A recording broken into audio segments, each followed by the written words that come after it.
నియోజకవర్గ ప్రజల యొక్క తీర్పును గౌరవించి ఈనాడు ఎన్నికైన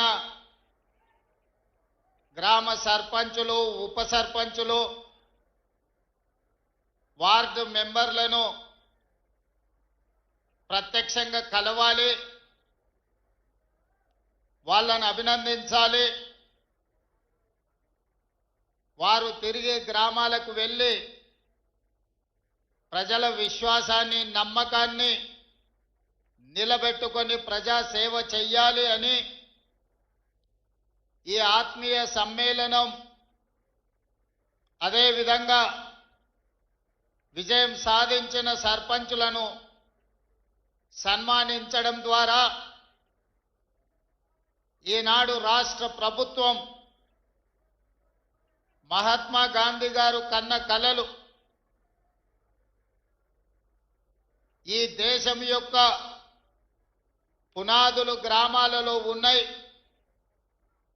గ్రామాలలో అభివృద్ధి జరిగినప్పుడే ఈ దేశం అభివృద్ధి జరిగినట్టు, అత్యంత నిరుపేదకు సంక్షేమ పథకాలు చేరినప్పుడే నిజమైన ప్రజాపాలన అందుబాటులోకి వచ్చినట్టు అని ఏదైతే భావించినరో ఆ భావనను, వారి స్ఫూర్తిని కొనసాగించాలి అని ఈనాడు కొడంగల్ శాసనసభ నియోజకవర్గంలో ఈ కార్యక్రమాన్ని ఏర్పాటు చేసి నాతో పాటు సహచర మంత్రివర్గ సభ్యులు వాకిటి శ్రీహరి గారిని, మిత్రులు పరిగి శాసనసభ్యులు రామ్మోహన్ రెడ్డి గారిని, తాండూరు శాసనసభ్యులు మనోహర్ రెడ్డి గారిని, చేవెళ్ల శాసనసభ్యులు కాళే యాదయ్య గారిని, జిల్లా స్థాయి నాయకులను ఈనాడు రాష్ట్ర స్థాయిలో నాకిచ్చిన బాధ్యతను నిర్వహించడంలో అక్కడ నేను ఎక్కువ సమయం కేటాయించిన, ఇక్కడ ప్రజలకు అందుబాటులో ఉండి తండాలలో, మారుమూల పల్లెల్లో, ఇక్కడ ఉండే మండల కేంద్రాలలో నిరంతరం ప్రజలకు సేవలు అందిస్తున్న మా మండల పార్టీ అధ్యక్షులు, ముఖ్యమైన నాయకులు అందరూ ఈ కార్యక్రమంలో పాల్గొని తెలంగాణ రాష్ట్రానికి కొడంగల్ శాసనసభ నియోజకవర్గం ఒక ఆదర్శ నియోజకవర్గంగా నిలబెట్టినందుకు మనస్ఫూర్తిగా మిమ్మల్ని అందరినీ నేను అభినందిస్తున్నా. మీ అందరికీ ధన్యవాదాలు తెలియజేస్తున్నా. నేను ఎక్కడున్నా, ఏ కార్యక్రమంలో ఉన్నా మిమ్మల్ని అందరినీ నిత్యం గమనిస్తూ మీకే సమస్య వచ్చినా అందుబాటులో ఉండి మీ సమస్యల్ని పరిష్కరించడానికి మా సోదరుడు తిరుపతి రెడ్డి గారిని మీకు అందుబాటులో పెట్టి నిరంతరం ఇక్కడ వచ్చే ప్రతి చిన్న సమస్యను కూడా పరిష్కరించడానికి మా కుటుంబం నుంచే ఒకరిని ప్రత్యేకంగా కేటాయించడం జరిగింది. ఏ పదవి లేకపోయినా ఈ ప్రాంత ప్రజలు 2009లో నన్ను ఆశీర్వదించి శాసనసభకు పంపిస్తే ఈనాడు తెలంగాణ రాష్ట్రానికి ముఖ్యమంత్రినై కొడంగల్ గడ్డ మీద నుంచి నిలబడి తెలంగాణ రాష్ట్రానికి నాయకత్వం వహిస్తున్నామంటే ఈరోజు నిండు మనసుతో మీరు ఆశీర్వదించి మీ గుండెల్లో పెట్టుకొని మీ భుజాల మీద మోసిండ్రు కాబట్టే ఇంత పెద్ద పదవి, ఇంత గొప్ప అవకాశం నాకు దక్కిందని నేను భావిస్తున్నా. మిత్రులారా, చాలామంది సర్పంచులు సమస్యల గురించి నాతో చెప్పాలని, చాలా వరకు సమస్యల పరిష్కారానికి నిధులు మంజూరైనా ఇంకా సమస్యలు ఉన్నాయి, మేము ఎంతో ఆశ పెట్టుకున్నాం, మీరు అండగా నిలబడతారని ఇప్పుడు ముఖ్యంగా మహిళా సర్పంచులు నా దృష్టికి తేవడం జరిగింది. ఈ వేదిక మీద నుంచి మీ అందరికీ ఒక మాట ఇస్తున్నా, కొడంగల్ శాసనసభ నియోజకవర్గాన్ని ఈ దేశానికి ఆదర్శంగా తీర్చిదిద్ది ప్రతి గ్రామానికి, ప్రతి తండాకు రోడ్లు పూర్తి చేయడమే కాకుండా గుడి బడి తాగడానికి నీళ్లు, పేదవాళ్లకు రేషన్ కార్డులు, ప్రతి పేదవాడికి సన్న బియ్యాన్ని అందుబాటులోకి తెచ్చి ప్రతి పేదవాడికి ఇందిరమ్మ ఇల్లు ఇచ్చి ఈ ప్రాంతంలో చదువుకునే పిల్లలకు చదువుకోవడానికి అన్ని అవకాశాలు ఈ ప్రాంతంలో తీర్చిదిద్దుతాం. చదువుకున్న నిరుద్యోగ యువకులకు ఉద్యోగ ఉపాధి అవకాశాలు కల్పించడానికి ఒక పెద్ద పారిశ్రామిక వాడను, ఒక ఇండస్ట్రియల్ పార్కును మన దగ్గరనే అభివృద్ధి చేసుకుందాం. మన ప్రాంతంలో చదువుకున్న ప్రతి వాళ్లకు చదువు నేర్పడమే కాదు, చదువుకున్నోళ్లకు ఉద్యోగ ఉపాధి అవకాశాలు ఈ రోజు కొడంగల్ శాసనసభ నియోజకవర్గంలోనే మనం ఏర్పాటు చేసుకొని దేశంలోనే ఒక మోడల్ కాన్స్టిట్యున్సీగా మన శాసనసభ నియోజకవర్గాన్ని అభివృద్ధి చేసుకుందామని చెప్పి మీ అందరికీ తెలియజేస్తున్నా. మిత్రులారా, వేదిక మీద ఉన్న మా మండల స్థాయి నాయకులు నేను లేనప్పుడు వాళ్ళే రేవంత్ రెడ్డిలై ఇక్కడ పార్టీ కార్యక్రమాలు, ప్రభుత్వ సంక్షేమ పథకాలను అమలు చేసే వాళ్లకు, ఇక్కడ గెలిచి వచ్చిన మా సర్పంచులకు, మా సోదరిమణులకు అందరికీ నా సూచన, ఎన్నికలు ముగిసినాయి, ఇక రాజకీయాలు లేవు. ఎన్నికలు వచ్చినప్పుడు, ఎన్నికల్లో పోటీ చేసినప్పుడే రాజకీయాలు, పార్టీలు, పంతాలు. ఎన్నికలు ముగిసినాయి, ఫలితాలు వచ్చినాయి, ఇక పార్టీలు పంతాలకు పోకండి. కొడంగల్ శాసనసభ నియోజకవర్గంలో ఉన్న ప్రతి పౌరుడు మన కుటుంబ సభ్యుడే. ఈ రోజు రాష్ట్రానికి నాయకత్వం వహిస్తున్న మనము వివక్ష చూయించొద్దు, అందరినీ కలుపుకొని పోదాం, అందరినీ కుటుంబ సభ్యులుగానే భావిద్దాం.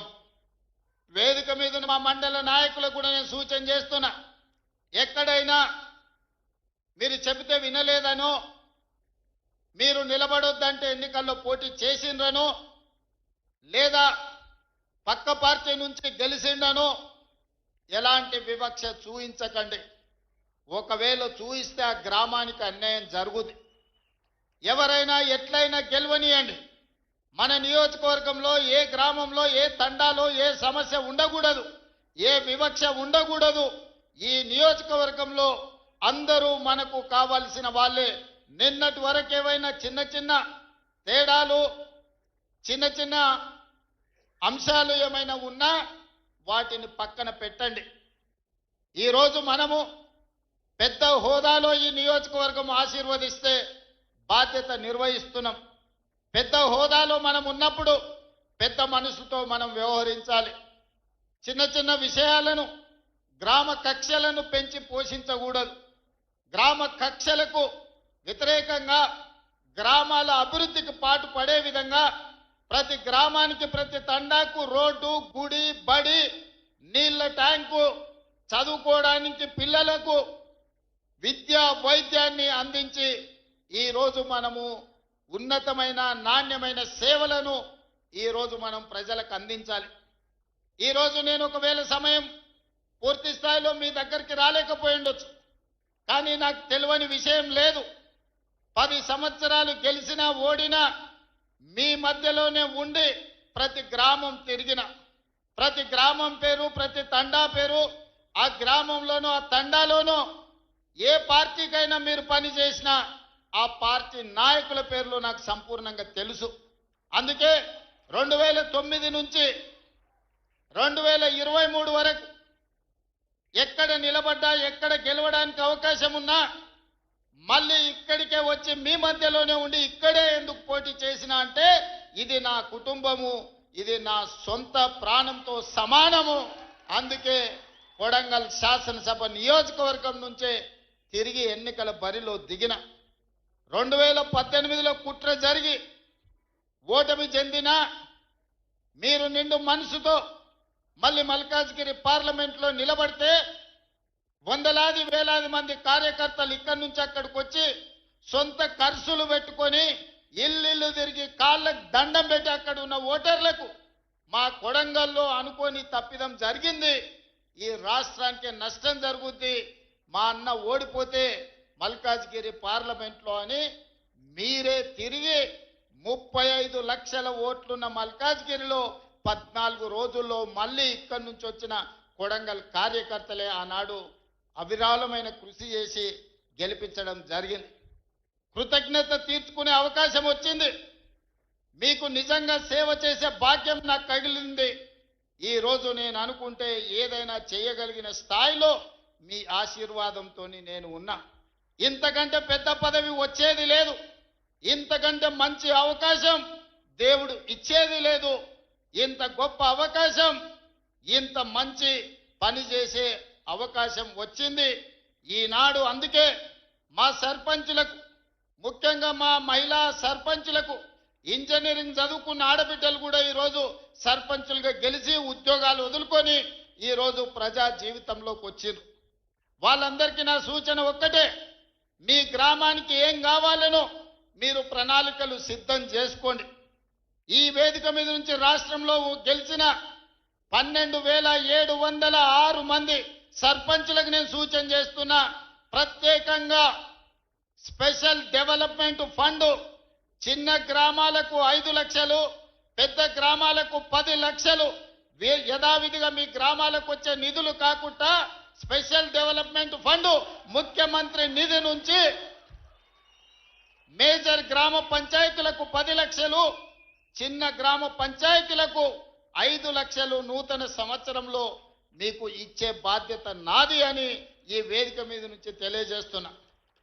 కేంద్ర ప్రభుత్వం నుంచి, రాష్ట్ర ప్రభుత్వం నుంచి వచ్చే నిధులకు ఈ నిధులు అదనం. ఇవాళ మీరందరూ గ్రామంలో ఏదో చెప్తుంటారు, ఎన్నికలకు పోయినప్పుడు ప్రభుత్వం నుంచి వచ్చే నిధులు మీకు సరిపోకపోవచ్చు, లేదా మీరు ఏదైనా ప్రత్యేక మాట ఇస్తే ఆ మాట నిలబెట్టుకోవాలంటే మీకు కష్టం అవుతుండొచ్చు. అందుకే సర్పంచుల గౌరవం నిలబెట్టడానికి, గ్రామంలో మీ మర్యాద పెంచడానికి చిన్న గ్రామ సర్పంచులకు 5 లక్షలు, పెద్ద గ్రామ సర్పంచులకు 10 లక్షల రూపాయలు స్పెషల్ డెవలప్మెంట్ ఫండ్ నుంచి ఎమ్మెల్యేలకు సంబంధం లేకుండా, ఎంపీలకు సంబంధం లేకుండా, మంత్రులకు సంబంధం లేకుండా ప్రత్యక్షంగా ముఖ్యమంత్రి నుంచి సర్పంచులకు నిధులు పంపించే బాధ్యత నేను తీసుకుంటా. ఈ కొడంగల్ వేదిక మీద నుంచి మా సర్పంచులందరికీ నేను విజ్ఞప్తి చేస్తున్నా, ప్రణాళికలు సిద్ధం చేసుకోండి. మీరు ఇచ్చిన మాట నిలబెట్టుకోవడానికి, మీ గ్రామంలో దీర్ఘకాలికంగా వాయిదా పడుతున్న సమస్యను పరిష్కరించుకోవడానికి మీరు ఈ నిధులను ఉపయోగించండి. దాంతో మా సర్పంచ్ గారు ఇచ్చిన మాట నిలబెట్టుకున్నారు. ముఖ్యమంత్రి గారి నుంచే డైరెక్ట్గా ప్రత్యక్షంగా నిధులు తెచ్చుకోగలిగిన మా సర్పంచులని మీ గౌరవం నిలబడుతుంది, మీ మర్యాద పెరుగుతుంది.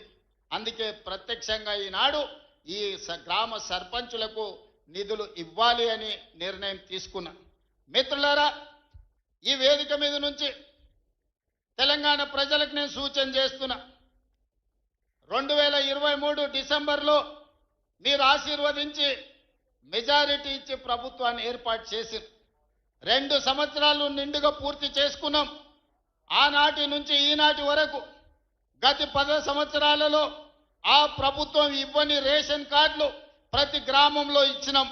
ఇవాళ మీ గ్రామంలో ఎవరికైనా రేషన్ కార్డులు రాకపోతే గ్రామ సర్పంచులందరికీ విజ్ఞప్తి చేస్తున్నా, ఇల్లు తిరగండి, పేర్లు రాసుకోండి, ప్రతి ఇంటికి రేషన్ కార్డు ఇచ్చే బాధ్యత రాష్ట్ర ప్రభుత్వం తీసుకుంటుంది. దాంతో మీకు గ్రామాల మీద పట్టు పెరుగుతుంది. ఈనాడు దొడ్డు బియ్యం తినాలంటే బర్లకు దానా పెట్టేది. మరి ఈరోజు మా ఆడబిడ్డలు సర్పంచులు వచ్చారు, దొడ్డు బియ్యంతో నేను కాలం పోయింది, ఈరోజు సన్న బియ్యం తినాలి. ప్రభుత్వం ఇచ్చే సన్న బియ్యంతో సంటి బిడ్డలకు మీరు పౌష్టికాహారం పెట్టాలని ఇవాళ తెలంగాణ రాష్ట్రంలో 3,10,00,000 మందికి సన్న బియ్యం అందిస్తున్నాం. ఇంకెవరికైనా సన్న బియ్యం అందకపోతే మీరు పేర్లు రాసుకురండి, ప్రతి వ్యక్తికి సన్న బియ్యం 6 కిలోలు వాళ్ళ ఇంటికి పంపించే బాధ్యత మీరు తీసుకోండి. మీ తరఫున మీకు బియ్యం ఇచ్చే బాధ్యత నేను తీసుకుంటా. అదేవిధంగా పేదవాళ్లకు ప్రతి ఇంటికి 200 యూనిట్లు ఉచిత విద్యుత్తు ఇస్తామని చెప్పినాం. ఏ పేదవాడి ఇంటికైనా ఉచిత విద్యుత్తు 200 యూనిట్లు రాకపోతే వాళ్ళ పేర్లు రాసుకోండి. మీరు రాసిన ప్రతి ఇంటికి ఉచితంగా 200 యూనిట్లు విద్యుత్ ఇచ్చే బాధ్యత మీ అన్న మీ సోదరుడిగా నేను తీసుకుంటా. అదే విధంగా రైతు భరోసా 9 రోజుల్లో 9,000 కోట్లు మీ ఖాతాలో వేయడం జరిగింది. 69 లక్షల పైచిలకు రైతులకు రైతు భరోసా వేసినాం. ఇంకా కూడా ఎక్కడైనా తండాలలో గూడాలలో మారుమూల పల్లెల్లో ఏదైనా రైతుకు రైతు భరోసా రాకపోతే గ్రామ సర్పంచులకు నేను విజ్ఞప్తి చేస్తున్నా, మీరు రాసుకొని రాండి. రైతు భరోసా నిధులు ఎకరాకు సంవత్సరానికి 12,000 రూపాయలు వాళ్ళ ఖాతాలో వేసే బాధ్యత మనం తీసుకుందాం. అదేవిధంగా ఈనాడు ఆడబిడ్డలకు ఆర్టీసీలో ఉచిత బస్సు ప్రయాణం ఇచ్చినాం. ఏ ఆడబిడ్డకైనా బస్సులో ఎవరైనా బస్సు కిరాయి అడిగితే నా దృష్టికి తీసుకురండి. ఆ కండక్టర్కు డ్రైవర్కు చెప్పండి, ఒకవేళ కిరాయి పైసలు ఎక్కడైనా అడిగితే మా అన్నకి చెప్తాం, మా అన్నకి చెప్తే నీ నౌకరు ఊడుతుందని వాళ్ళకి చెప్పండి ధైర్యంగా. ఎక్కడి నుంచైనా ఎక్కడికైనా వెళ్ళండి. అమ్మగారింటికి పోతారా, అమ్మవారిని దర్శించుకుంటారా, శ్రీశైలం మల్లన్న దగ్గరకు పోతారా, యాదగిరిగుట్ట లక్ష్మీ నరసింహస్వామి దగ్గరకు పోతారా, లేకపోతే భద్రాచలంలో ఉన్న రాముల వారిని దర్శించుకుంటారా, తొందరలోనే సీతక్క దగ్గర సమ్మక్క సారలమ్మ జాతర జరగబోతుంది, మీరు ఆ జాతరకు పోతారా, బోనాలకు పోతారా. మా ఆడబిడ్డలు ఎక్కడికి పోయినా పండగనే మీరు పండగ చేసుకోండి. మీరు పోయి గుళ్ళ దర్శనాలు చేసుకోండి, అమ్మను పలకరించి రండి. నెలకు 2 సార్లన్నా మీ కన్న తల్లిదండ్రులను పోయి పలకరించి రాండి. అదేవిధంగా ఈనాడు 1,000 మంది ఆడబిడ్డలకు 1,000 చీరలు పెట్టాలి. ఈ చీరలు కాదు, ఈ చీరలు మీ సోదరుడిగా ఇదొక్కసారే ఈనాడు పెట్టే ఇందురమ్మ చీర మా ఆడబిడ్డలకు సారే అని చెప్పిన గ్రామీణ ప్రాంతాలలో 65 లక్షల మంది ఆడబిడ్డలుండ్రు, పట్టణ ప్రాంతాలలో 35 లక్షల మంది ఆడబిడ్డలుండ్రు. వాళ్ళందరికి 1,000 మందికి 1,000 ఇందిరమ్మ చీరలు ఇవ్వాలని పెట్టుకున్నాం. మా సర్పంచులకు సూచన, ఎవరికైనా చీర అందకపోతే 18 ఏళ్ల పైబడ్డ ప్రతి ఆడబిడ్డకు ఇందిరమ్మ చీర ఇవ్వాల్సిందే. ఎక్కడైనా మీ గ్రామంలో చీర అందకపోతే మీరే స్వయంగా పేర్లు రాసుకోండి. నేను అధికారులకు చీఫ్ సెక్రటరీ గారికి వేదిక మీద నుంచి ఆదేశాలు ఇస్తున్నా, జిల్లా కలెక్టర్లకు ఆదేశాలు ఇస్తున్నా, చీర రాని ప్రతి ఆడబిడ్డకు ఇంటికి చీర పంపించాలి. ఇది వాళ్ళ సోదరుడు పెడుతున్న సారే, మీ రేవంత్ అన్న పంపించిన చీర మీ కుటుంబానికి సారే అని చెప్పి ఈనాడు మీరు చెప్పాల్సిందిగా, చీరను చేరవేయాల్సిందిగా అధికారులకు నేను ఆదేశాలు ఇస్తున్నా. ఇవాళ మీ పిల్లల్ని పాఠశాలలకు పంపించండి, మీ పిల్లల్ని చదివించండి. చదువు ఒక్కటే మన జీవితాలలో వెలుగు తెస్తుంది, చదువు ఒక్కటే మన జీవితంలో మార్పుని తెస్తుంది. ఈ చదువే మన జీవితంలో వెలుగులో నింపుతుంది. ఇవాళ ఈ వేదిక మీద ఉన్న కలెక్టర్లైనా ఎమ్మెల్యేలైనా చిన్న చిన్న కుటుంబాల నుంచి వచ్చిండ్రు, కానీ వాళ్ళు చదువుకున్నారు, చదువును నిర్లక్ష్యం చేయలే. అందుకే ఈనాడు మీ పిల్లలకు ఈ నియోజకవర్గంలో 25,000 మందికి పొద్దున్నే టిఫిన్ పెట్టి తల్లిదండ్రులు కూలి పనికి పోతే పిల్లలకు నాష్ట పెట్టారో అని ఇవాళ పొద్దున టిఫిన్ పెడుతున్నాం, మధ్యాహ్నం భోజనం పెడుతున్నాం. వచ్చే అకాడమిక్ ఇయర్లో రాష్ట్రం మొత్తం పిల్లలకు టిఫిన్తో పాటు మంచి భోజనం పెట్టి మీ పిల్లలకు మంచి చదువు చెప్పించే బాధ్యత ఈ ప్రభుత్వం తీసుకుంటుంది. మా సర్పంచులకు సూచన చేస్తున్న, ప్రైవేటు పాఠశాలల్లో 1,000 రూపాయల ఫీజులు అడుగుతున్నారు. నాణ్యమైన విద్యను మనం ఇస్తాం, నాణ్యమైన భోజనం మనం పెడతాం. పిల్లల్ని ప్రభుత్వ పాఠశాలలకు తీసుకురండి, వాళ్ళకు కావలసిన వసతులు మనము ఏర్పాటు చేద్దాం. వాళ్ళకు నాణ్యమైన వసతులు ఏర్పాటు చేస్తేనే ఆ పిల్లలు చదువుకోవడానికి వస్తారు. మన రాష్ట్రం అభివృద్ధి జరగాలి అనంటే మన పిల్లలు చదువుకోవాలి. వాళ్ళు డాక్టర్లు, లాయర్లు, ఇంజనీర్లు కావాలి, వాళ్ళు ఐఏఎస్లు, ఐపీఎస్లు కావాలి. అధికారులై తెలంగాణ రాష్ట్ర పునర్నిర్మాణంలో భాగస్వాములు కావాలి. అప్పుడే వాళ్ళ జీవితాలలో మార్పు వస్తుంది, తల్లిదండ్రుల కళ్ళల్లో సంతోషము నిండుతుంది. కాబట్టి పిల్లల్ని అందరినీ చదివించుకోండి. అదేవిధంగా ఈనాడు రైతులకు సంబంధించి తెలంగాణ ఉద్యమమే నీళ్లు. తెలంగాణ ఒక పక్కన కృష్ణానది, ఇంకొక పక్కన గోదావరి నది. ఈ 2 నదుల మధ్యన ఉన్నదే తెలంగాణ. ఉమ్మడి రాష్ట్రంలో అన్యాయం జరిగింది, ప్రాజెక్టులకు ఆలస్యానికి కారణమైంది. అందుకే 4 కోట్ల తెలంగాణ ప్రజలు తెలంగాణ కోసం నడుం బిగించి వందలాది మంది పిల్లల ఆత్మ బలిదానాలు చేసుకొని తెలంగాణ రాష్ట్రాన్ని సాధించుకున్నారు. ఇకనైనా మన సమస్య పరిష్కారం అవుతుంది అనుకున్నారు. ఈ సమస్య శాశ్వత పరిష్కారం అయితే ఈ తెలంగాణ భూములు బీళ్ల నుంచి పాడి పంటలతో సస్య సామలమైతాయని ఈ ప్రాంతం అనుకున్నది. 10 సంవత్సరాలు 2 సార్లు కేసీఆర్ గారికి అవకాశం ఇచ్చారు. 10 ఏళ్లలో ఏ ప్రాజెక్టు పూర్తి చేయలే, ఏ ఎకరాకు నీళ్లు ఇవ్వలే. కృష్ణానది మీద కట్టిన ప్రాజెక్టులు ఆనాడు మొదలు పెట్టిన భీమా కావచ్చు, నెట్టంపాడు కావచ్చు, కోయిల్ సాగర్ కావచ్చు, కల్వకుర్తి కావచ్చు, ఎస్ఎల్బిసి కావచ్చు, డిండి కావచ్చు, నేను కొట్లాడి సాధించిన మక్తల్ నారాయణపేట్ కొడంగల్ ఎత్తిపోతల పథకం జీవో నెంబర్ 69 కావచ్చు. 10 ఏళ్ళు మనకు అన్యాయం చేసిర్రు, మన పాలమూరుని ఎండబెట్టిండ్రు.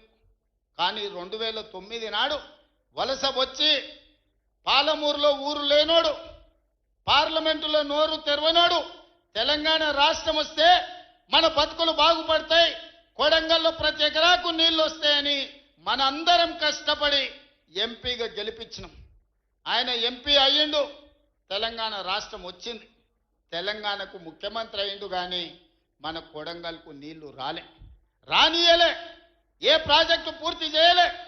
పాలమూరు రంగారెడ్డి ఎత్తిపోతలు అట్లనే ఉండిపోయింది, కల్వకుర్తి అట్లే ఉండిపోయింది.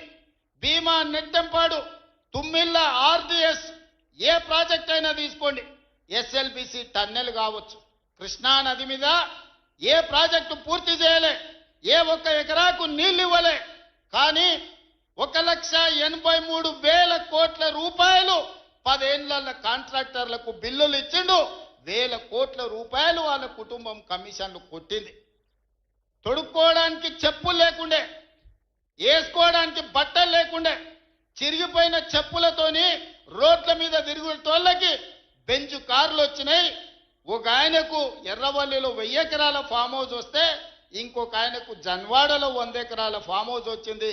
అల్లుడికి మొయినాబాద్లో ఫామ్ హౌస్ వచ్చింది. వాళ్ళ బతుకులు బాగుపడ్డాయి, వాళ్ళకి టీవీలు వచ్చినాయి, వాళ్ళకి పేపర్లు వచ్చినాయి, 1,000 కోట్ల రూపాయల వ్యాపారాలు వచ్చినాయి, వాళ్ళకి ఫామ్ హౌజులు వచ్చినాయి. కానీ మనకు మాత్రం నీళ్లు రాలే. ఆనాడు కృష్ణానదిలో వరదలు వచ్చి అలంపూరు మునిగిపోతే అలంపూరు ప్రజల కోసం బంజారా హిల్స్లో నా ఇల్లమ్మి పేదోళ్ళకి ఇల్లు కట్టిస్తాను చంద్రశేఖరరావు చెప్పిండు. ఆయన ఇల్లు అమ్మలేదు, కానీ 100 ఎకరాల ఫామ్ హౌజులు కట్టుకున్నాడు. ఆ నిర్లక్ష్యం నుంచి 10 ఏళ్ళు చూసినాం. ఇక పాలమూరు ప్రజలు నిర్ణయం చేసుకోరు, మా బతుకులు బాగుపడాలంటే మట్టికి పోయినా ఇంటోడే పోవాలని పెద్దలు చెప్పారు. ఇక వాణ్యవనో వీణ్యవనో ఎవనెవనో మోసేది లేదు. మా బిడ్డ ఈ మట్టిలో పుట్టి ఈ మట్టిలో కలిసిపోయి మా బిడ్డ ఈ తెలంగాణకు ముఖ్యమంత్రి ఉండాలి, మా బిడ్డ ఉంటేనే మా సమస్యలు పరిష్కారం అవుతాయని పాలమూరు మొత్తం ఏకమై తెలంగాణకి ఒక స్ఫూర్తిగా నిలబడి ఈ జిల్లా నుంచి మీరు ఆశీర్వదించారు. కాబట్టి ఈనాడు తెలంగాణ రాష్ట్రంలో మనం ప్రభుత్వాన్ని ఏర్పాటు చేసినాం. పడవ పెట్టిన ప్రాజెక్టులను ఒక్కొక్కటిగా పరిష్కరిస్తున్నాం. ఈ ప్రాజెక్టుల యొక్క సమస్యల్ని, ఈ ప్రాజెక్టుల యొక్క అనుమతుల్ని ఈ రోజు సాధిస్తున్నాం. అన్నీ ఉన్నా అల్లుడి నోట్ల శని ఉన్నట్టు ఎన్ని అనుమతులు తెచ్చినా ఇవాళ 8 లక్షల కోట్ల రూపాయలు అప్పు చేసి నా నెత్తి మీద పెట్టిపోయాడు. గ్రామాలల్లో పెద్ద కుటుంబాలు ఉంటాయి, దావతుల కోసం విలాసాల కోసం తండ్రి అప్పులు చేసి అనుకోకుండా చచ్చిపోతే ఇంటి పెద్ద కొడుకుకు మొత్తం భారమై పడుతుంది. సంసారం ఎక్కడుందో తెలియదు, ఏ భూమి ఎవరికి తనఖా పెట్టిండో తెలియదు, ఊర్లో ఎవరి దగ్గర అందిన కాడికి ఎంత అప్పు చేసిండో తెలియదు, చుట్టాల దగ్గరకు పోతే మర్యాద లేదు, తెలిసిన వాళ్ళ దగ్గరకు పోతే సిల్లి గబ్బ పుట్టే పరిస్థితి లేదు అని మనం గ్రామాలలో చూసినాం. ఇవాళ అచ్చంగా తెలంగాణ రాష్ట్ర ముఖ్యమంత్రిగా నా పరిస్థితి గదే. అనుకోకుండా కుటుంబ పెద్ద కోల్పోతే, ఇంటి బాధ్యత నెత్తి మీద పడితే, అప్పుల ఊబిలో కూరుకపోతే సమాజంలో కష్టపడి దుక్కి దున్ని పంట పండించి ప్రతి ఒక్కరిని కలుపుకొని పోయి సంసారాన్ని నడిపించడానికి పెద్ద కొడుకు ఎట్లా ప్రయత్నం చేస్తాడో ఈ 2 ఏళ్లలో ఒక్క రోజు కానీ ఒక్క గంట కానీ సెలవు తీసుకోకుండా రోజుకు 18 గంటలు పనిచేసి తెలంగాణ రాష్ట్రాన్ని ఇవాళ దేశంలోనే ఒక గౌరవప్రదమైన స్థానానికి తీసుకొచ్చినాం. కానీ ఆయన 10 ఏళ్ళు సృష్టించిన గందరగోళం, చేసిన అప్పులు, తీసిన పరువు నిలబెట్టాలంటే ఇది సరిపోదు. కష్టపడుతున్నాం, దుక్కి దున్నంగానే పంట వండుతుందా? ఇత్తనాలు జల్లాలి, అదును అవ్వాలి, ఇత్తనాలు జల్లాలి, కాలం కలిసి రావాలి, పంట వండాలి. ఒకవేళ పంట వండినా కోతకొచ్చిన సమయంలో అకాల వర్షం వడగండ్ల వాడల పడితే పండించిన పంట కూడా నేలపాలే అవుతుంది. కాలం కూడా దేవుడు కూడా మనల్ని ఆశీర్వదించాలి. ఇవాళ తెలంగాణలో కాలం కలిసి వచ్చి దేవుడు ఆశీర్వదించిండు కాబట్టి ఇవాళ కష్టపడ్డాం. మొన్న ఆయన వచ్చిండు 2 ఏళ్ళ తర్వాత, ఏదో మంచి చెప్తాడేమో అనుభవంతో నేను అనుకున్నా. పెద్ద మనిషి కదా, మనం కూడా ఈ మధ్యకాలంలో ఎప్పుడేం అనలేదు. ఏదైతే మీకు చెప్పినో అంతకంటే ముందు నా మీద 181 కేసులు పెట్టిండు. చెంచల్గూడ చెర్లపల్లి జైల్లో బంధించాడు, ఎన్నో రకాలుగా సతాయించాడు. నన్నే కాదు నా కుటుంబాన్ని కూడా పట్టి పీడించాడు. కానీ బాధ్యత వచ్చినాక ఆలోచన చేసిన, నా కోపాన్ని నా బాధను దృష్టిలో పెట్టుకొని ఇవాళ పగ సాధించే కార్యక్రమాలు మొదలు పెడితే ఆయన పై వలగొట్టే పని పెడితే రాష్ట్రానికి నష్టం జరుగుతుందని తూవాన్ పాపన వాడు పోతాడు, పోని మనం మంచి పని చేయాలి. దేవుడు శిక్ష ఇచ్చిండు. నేను ప్రమాణ స్వీకారం చేసినాడే కూలబడ్డాడు, నడువిరిగింది. ఇంతకంటే పెద్ద శిక్ష నేను జైలు వేసినా అయ్యేదేం లేదు. ఆయననే ఫామ్ హౌస్ను ఒక బందీఖానగా మార్చుకొని చుట్టూతో నా పోలీసులే ఉన్నారు, లోపల ఆయన ఉన్నాడు. చెర్లపల్లికి పంపించినా చెంచల్గూడకు పంపించినా గదే అవుతుంది కదా. ఇక తిండి బరువు నాకు ఎక్కువ అవుతుంది. అదొకటి. లోపల చెర్లపల్లి చెంచల్గూడ పెడితే ఆయన తిండే తినికి మళ్ళీ ఆయన ఏదైనా కావాలంటే అది చేస్తే సర్కార్కి ఎక్కువ ఖర్చు అవుతుంది. తిండి ఆయన సంపాదించేది ఇన్నా ఫామ్ హౌస్లే ఒక బందీఖానగా పెట్టుకొని చుట్టూతో మన పోలీసులే పహారా కాస్తున్నారు. ఇక ఆయన చేసిన పాపాలకు ఆయననే పోతాడని ఊరుకున్నా. ఎప్పుడన్నా ఏమన్నా అన్నానా? ఎప్పుడన్నా ఏమన్నా అన్నానా? మీరు చెప్పురు. ఇక్కడ పాత్రికేయ మిత్రులు ఉన్నారు అందరు, నాకు కూడా దోస్తులే కదా వాళ్ళందరూ. చెప్పురు, ఎప్పుడన్నా ఏమన్నా అన్నానా? ఒక్క కేసు అయినా పెట్టినా? పోనీ ఈ జిల్లాలో ఎవరి మీద నన్ను ఒక కేసు పెట్టినా? ఎన్ని పాపాలు చేసారు వాళ్ళ ఎమ్మెల్యేలు మంత్రులు మీకు తెలుసు కదా, ఎంతమంది ఆస్తులు గుంజుకున్నారు మీకు తెలుసు కదా. ఎవరినన్నా నేను కక్షతోనేమన్నా చేసినా? నేను ఒకటే అనుకున్నా, ఎవరి పాపానికి వాడు పోతాడు. మనం చూసినా చూడకపోయినా పైన దేవుడు ఉన్నాడు, పైనుంచి కిందికి చూస్తూనే ఉంటాడు. ఎవరిని లెక్క వానికి రాస్తూనే ఉంటాడు, ఎవరిని మిత్తి వానికి చెల్లిస్తూనే ఉంటాడని. ఆ మిత్తిలో భాగంగానే నేను ప్రమాణ స్వీకారం చేయడానికి పోయిన రోజే మంచం మీద నుంచి బోర్ల పడి మక్కెలు ఇరిగి మూలకు పడ్డాడు. ఇక ఆయన నిన్నొచ్చి పెద్ద మనిషిలాగా మంచి చెప్తాడేమో అనుకున్నా. తోలు తీస్తా అని అన్నాడు. తోలు తీస్తాడంటేనే ఇక నేను చెప్పదలుచుకున్నా, అయ్యేగా నా సంగతి వదులు కానీ మా సర్పంచులు వచ్చిండ్రు, రా ఏ తోలు తీస్తావురా?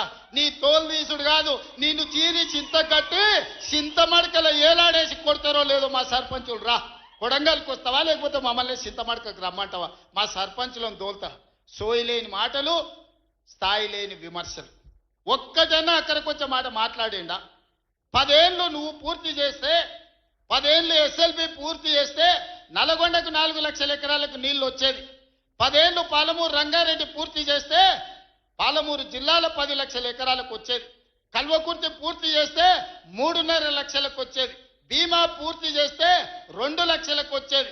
కోయిల్ సాగర్ లేకపోతే ఏది చేసినా, నెట్టంపాటు చేసినా, నా మక్తల్ నారాయణపేట కొడంగల్ పూర్తి చేస్తే 1.5 ఎకరాలకు మాకు నీళ్లు వచ్చి ఇవాళ కందులు వండించి జొన్నలు వండించి కల్తీ కళ్ళు దాగి బతికే పరిస్థితి మాకెందుకు ఉంటుండే?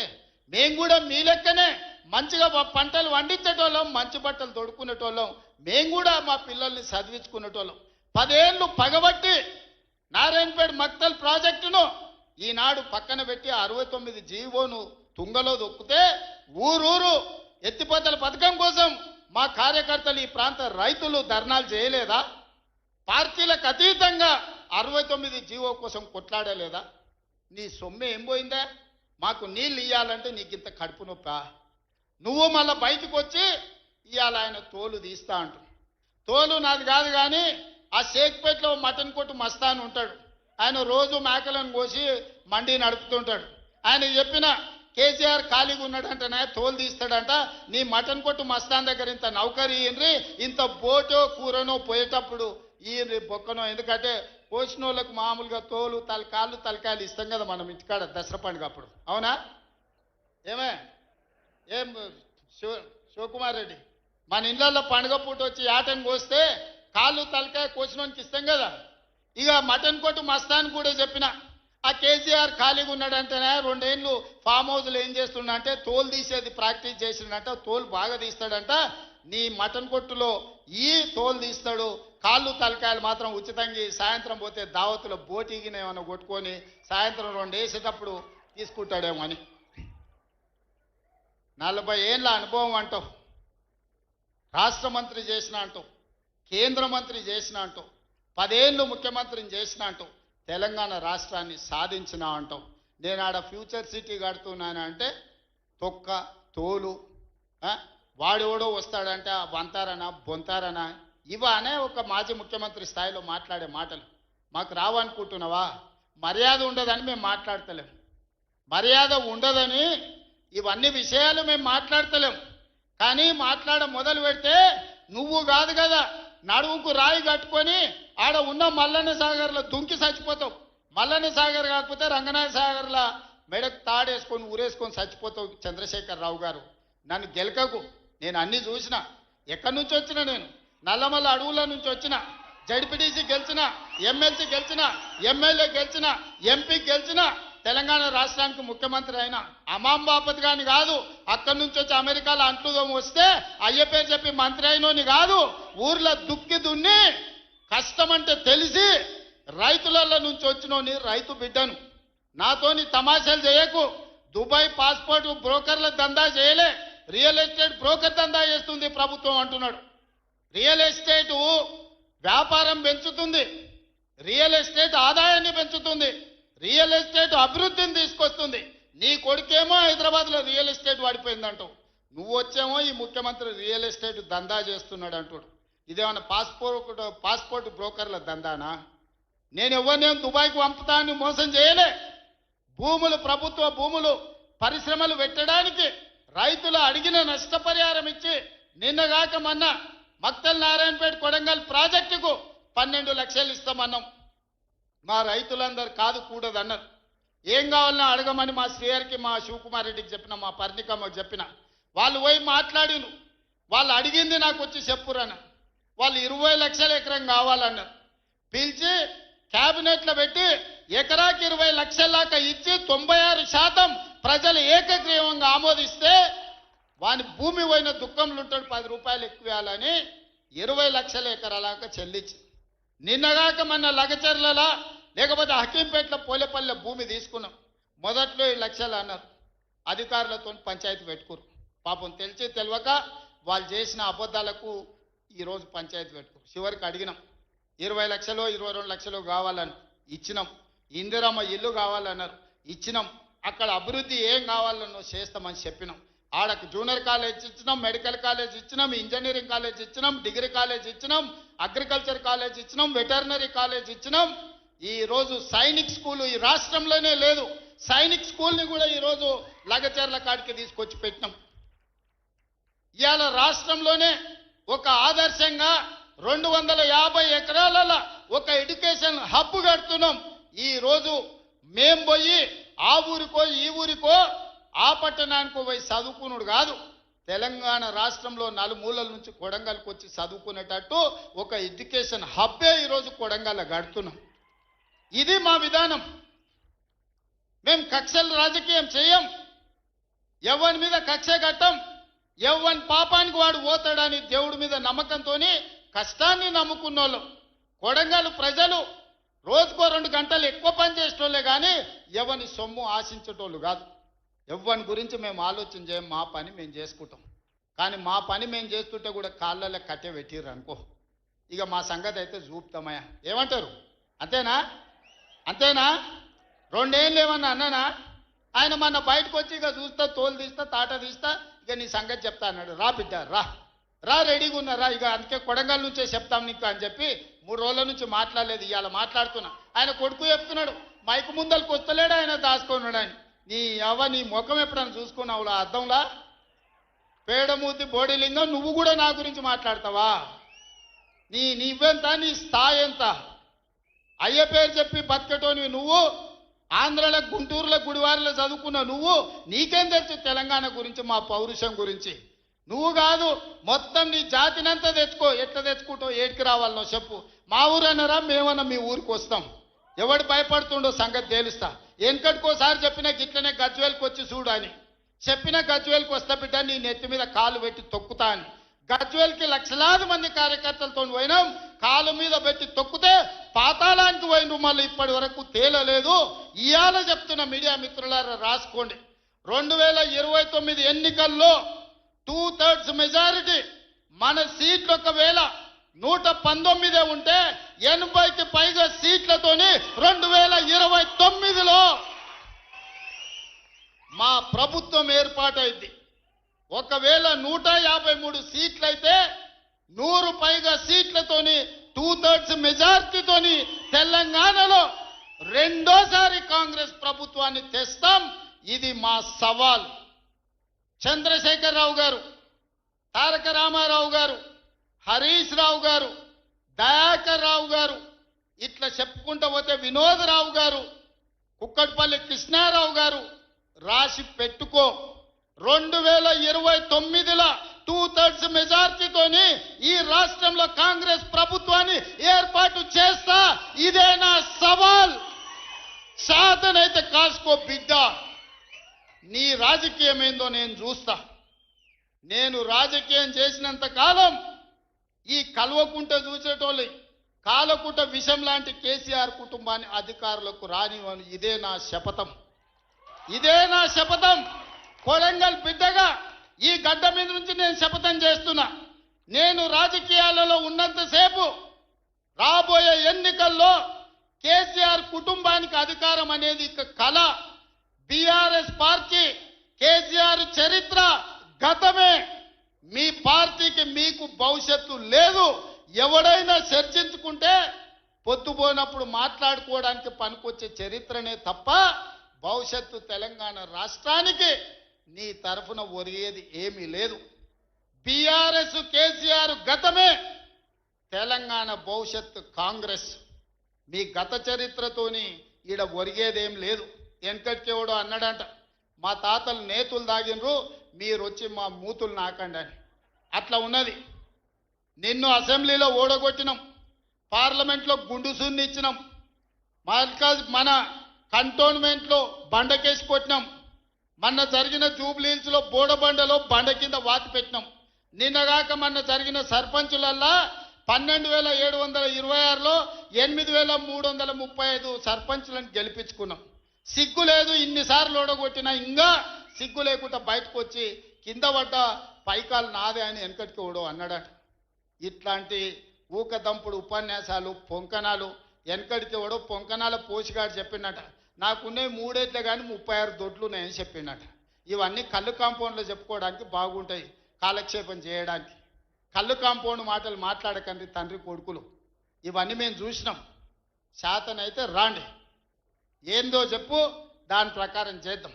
29లో తేల్చుకుందాం ఇవాళ చెప్తున్నా. కాబట్టి ఇప్పటికైనా చంద్రశేఖరరావు గారు, మీ వయసుకు గౌరవిస్తాం, మీ అనుభవానికి గౌరవిస్తాం. ప్రతిపక్ష నాయకుడు నీకు హోదా ఉన్నది. శాసనసభ సమావేశాలు ఏర్పాటు చేసినాం. 29 నుంచి చర్చలు రాబోతున్నాయి. 29 నాడు నువ్వు అడిగి ఎన్ని రోజులు సభ జరుపుదామో, నువ్వు అడిగినన్ని రోజులు అసెంబ్లీ నడిపిస్తా. నువ్వు చెప్పిన అన్ని చర్చ పెడదాం, ముఖాముఖి చర్చ చేద్దాం. వెనకంగా మాట్లాడు వెనక్కి కూర్పుడు కాదు. నీళ్ల మీద మాట్లాడతామా, నియామకాల మీద మాట్లాడతామా, నిధుల మీద మాట్లాడతామా, తెలంగాణలో జరిగిన అభివృద్ధి మీద మాట్లాడతామా, రైతు భరోసా మీద మాట్లాడతామా, రైతు రుణమాఫీ మీద మాట్లాడతామా, లేకపోతే ఆడబిడ్డలకు ఇచ్చిన ఉచిత బస్సు మీద మాట్లాడతామా, లేకపోతే నువ్వు ఏం కోరుకుంటావో చెప్పు, షాదీ ముబారక్ మీద మాట్లాడతామా, కళ్యాణ లక్ష్మి మీద మాట్లాడతామా, ఇందిరమ్మ ఇండ్ల మీద మాట్లాడతామా, దేని మీద మాట్లాడతామో చెప్పు, నేను సిద్ధంగా ఉన్నా. చర్చిద్దాం, దేశానికి ఆదర్శంగా నిలబడదాం, సమస్యల మీద మాట్లాడదాం, ఎవరు ఏం చేసినరో చెప్పుకునే అవకాశం కల్పిస్తాం. రాండి, మీరు మొహం చాటేసి ఫామ్ హౌస్లో పడుకొని మీరు ఖాళీగా ఉన్నప్పుడు పార్టీ ఆఫీసులు వచ్చి 10 మంది చెంచాలను పెట్టుకొని ఆ 10 మంది చెంచగాళ్ళ ముందల నువ్వు పొంకనాలు కొట్టుడు కాదు. నిజమైన చర్చ అసెంబ్లీలో చేద్దాం. ప్రజలు ఎన్నికలు ముగిసినాయి, అసెంబ్లీలో చర్చ చేయమని చెప్తారు. ఎవరు ఏం మాట్లాడతారో ప్రజలు వింటారు. విఘ్నులైన ప్రజలు తీర్మానం చేస్తారు. ఇలా సర్పంచులు అయిపోయినాయి, గ్రామ సభ పెట్టి సమస్యలు పరిష్కరించాల్సిన వాళ్ళు మళ్ళా సందు ఇల్లు తిరుగుతుందా అంటే ఏమన్నా అర్థం ఉందా? సర్పంచులారా మీరు చెప్పండి. ఇల్లు తిరిగినరు, ప్రజల దగ్గరకు పోయిరు, ప్రతి తలుపు తట్టినరు, ప్రతి గుండెకి చేరు, నమస్కారం పెట్టిరు. గెలిస్తే వాళ్ళు తీర్పు ఇచ్చారు, మీరంతా సర్పంచులు అయ్యారు. గ్రామ సభ పెట్టి గ్రామ పంచాయతీలో మాట్లాడుకోవాలి, అంతేనా? వార్డు మెంబర్లు, ఉప సర్పంచ్, సర్పంచ్ కూర్చొని మాట్లాడుకొని ఏ సమస్యలున్నా పరిష్కరించుకుంటాం. అది ఇచ్చిపెట్టి మళ్ళీ ఎవడో పోరంబోకోడు ఇల్లు తిరుగుదాం రా అంటే పోతారా? ఇవాళ కేసీఆర్ కూడా గట్టిగా మాట్లాడుతుండు. ఈడ మాట్లాడదాం రావంటే రంగారెడ్డి జిల్లాలోటి, పాలమూరులోటి, నల్గొండలోటి ఆయన మీటింగులు పెడతాడంట. నువ్వు మీటింగులు పెట్టకపోతే సంతలో పోయి బర్రెలను కాసుకో, మేము వద్దంటున్నామా? మాదేం పోయింది? నీకు పొద్దు పోకపోతే మా కల్వకుర్తి సంతల్లో, కొడంగల్ సంతల్లో, ఇటకెళ్ళ మా ఎడ్ల సంతలు బొచ్చడు ఉన్నాయి. మత్తల్లో కూడా లేదు. పెబ్బేర్లో పెద్ద సంత ఉన్నది, పసల సంత. పోయి ఆడ పసల కాడ పోయి బర్రం కాసుకోపో, నేను వద్దంటున్నానా? నాదేం పోయింది? నీకు ఎట్లాగూ పని లేదు, ఖాళీగా ఉన్నావు. ఖాళీగా ఉన్నాడు పోయి ఆ పెబ్బేరు సంతలో బర్రెలు కాసుకోపో, బర్రెలు కొనుక్కోపో, నేను వద్దానన్నా? చర్చ చేయడానికి సభ ఉంది, అర్థవంతమైన చర్చలు చేద్దాం, తెలంగాణ ప్రజలకు వివరిద్దాం. అప్పుల మీద వివరిద్దామా, అభివృద్ధి మీద వివరిద్దామా, ఉద్యోగ నియామకాల మీద వివరిద్దామా, నీళ్ల మీద వివరిద్దామా, నువ్వు కట్టి కూలిన కాళేశ్వరం మీద మాట్లాడదామా, టెలిఫోన్ ట్యాపింగ్ మీద మాట్లాడదామా?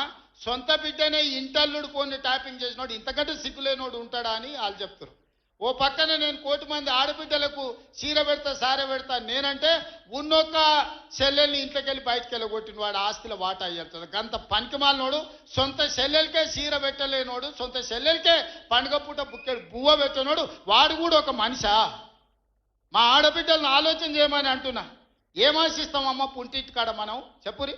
మెట్టింటికి వచ్చిన తర్వాత పండుగ పూట ఇంత బుక్కెడు పువ్వ పెడతాడు, మా అన్ననో తమ్ముడో ఉంటే చీర పెడతాడు, ఇంటి ఆయన ముందర ఇజ్జత్ పోకుండా ఉండని కానీ కోరుకుంటా. గంతేనా? వాళ్ళ ఆస్తి అడుగుతామా? వాళ్ళ ఆస్తి అడుగుతామా? ఆడపిల్లలు మీరు సగం మంది సర్పంచులు ఉన్నారు కదమ్మా, ఆడపిల్లలారా మీరు చెప్పండి. పుట్టింటి గౌరవం నిలబెట్టడానికైనా ప్రయత్నం చేస్తారు కదా మీరు మీ అత్తగారింటి కాడ.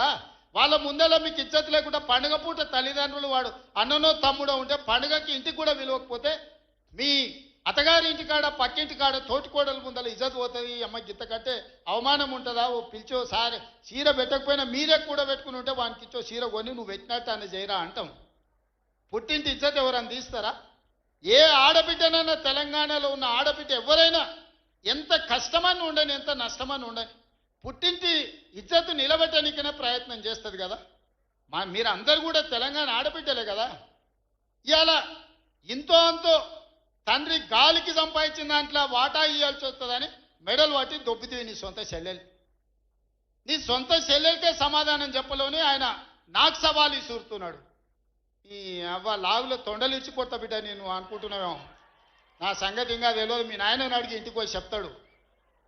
అమెరికాలో బాత్రూమ్లు అడిగినట్టు అనుకుంటున్నావు నాతో మాట్లాడు అంటే, నేనేదో మార్చుకుంటుండే పోని అవల పోరోడు గాలికి తిరిగేటోడి గాలికి అంతో నాకెందుకని ఇవన్నీ వేషాలు. ఇంకా ఆ పక్కలో ఒక నలికుట్లోడు ఉంటాడు, 6 అడుగులు ఉన్నా అనుకుంటాడు, ఆ తలకాయ ఎక్కడుందో నాకు తెలియదు. కేసీఆర్ వచ్చి గర్జించిందంట, గర్జనకు నేను పోయి లోపల దాచుకున్నంట. ఇక కేసీఆర్ గర్జనలు గర్జించినట్టు లేవురా నాయన. మన గాడిదలు ఏం చేస్తావా? ఒండ్ర పెడతాయా? ఏమంటారు గాడిదలను? గాడిదలు అరిస్తే ఏమంటారు నరసింహ? గట్లున్నది. మీ గాండ్రింపులకు, మీ బెదిరింపులకు, ఉడత ఊపులకు భయపడ్డోడు ఎవరు లేరు బిడ్డ. ఈడ దుక్కి దున్నిన చేతులు ఉన్నాయి. మీరేదో తోలు తీస్తా అంటే తీపించుకోనికే లేము. ఈ కండలు కరిగినాయి, మిగిలిందే తోలు. ఫస్ట్ నీ తోలు సంగతి చూసుకో, నీ తోలు సంగతి చూసుకో. ఊర్లో మాకు తెలుసు, ఊర్లలో నాటుకోళ్ళు ఉంటాయి కదా, కోని కాల్చినాక మనం మంచిగా కాల్చి తోలు తీసి పసుపు పెడతాం కదా, మంచిగా తోలు తీసి పసుపు పెడతారు బిడ్డ మా కొడంగల్ వాళ్ళు. నువ్వేదో తెలివితేటలు అనుకుంటున్నావు. ఈ తమాషా మాటలు, ఈ అతి తెలివితేటలు కట్టి పెట్టుకో. ఎన్ని ఎలక్షన్లు జరిగినా సిగ్గు లేకుండా అన్నిట్లలో డిపాజిట్లు పోతున్నా, బండకేసి కొడుతున్నా బుద్ధి రాలే. ఇప్పటికైనా మారుండ్రి. నాకేం లేదు, మీరు అట్లుంటేనే మంచిది. ప్రజలు చీత్కరిస్తారు, చీదర కొడతారు, లాస్ట్ దేనికి వనికి రాకుండా పోతారు. కాకపోతే ప్రతిపక్షమే లేదు తెలంగాణలో అని బయటకు పోతే ఇజ్జత్ పోయేటట్టు ఉన్నది. అదొక్కటే నా చింత. అందుకే మిత్రులారా మంచిగా చేయండి. వేదిక మీద ఉన్న పెద్దలకు, మా మంత్రులకు అందరికీ నా సూచన, గ్రామాలలో సర్పంచులు వచ్చారు, అందరినీ కలుపుకోపోండి. గ్రామాల అభివృద్ధి జరిగినప్పుడే తెలంగాణ అభివృద్ధి జరుగుతుంది. ఇవాళ తెలంగాణ అభివృద్ధి చేసే బాధ్యత మనది. చిన్న వయసులో నాకు అవకాశం వచ్చింది. ఇప్పుడు చాలామంది మా సర్పంచ్ అమ్మ వచ్చింది, సజ్జకాన్పేట రేణుకమ్మనా మౌనిక, మా రాములు తమ్ముని కోడలు. మౌనిక చెప్పింది 24 ఏళ్ళు చిన్న వయసులో నేను సర్పంచ్ అయిన సార్ అని. ఎన్నో ఆలోచనలతోని ఇలా చిన్న వయసులో మీరు అందరు సర్పంచ్లు అయినరు. ఇంజనీరింగ్ చదువుకున్న వాళ్ళు అయినరు, డిగ్రీ చదువుకున్న వాళ్ళు అయినరు, 22, 23 ఏండ్లకు ఉన్న వాళ్ళు అయినరు, పెద్దోళ్ళు 80 ఏండ్లు ఉన్న వాళ్ళు కూడా సర్పంచ్లు అయినరు. మా రాఘవ వాళ్ళ తల్లి సర్పంచ్ అయింది.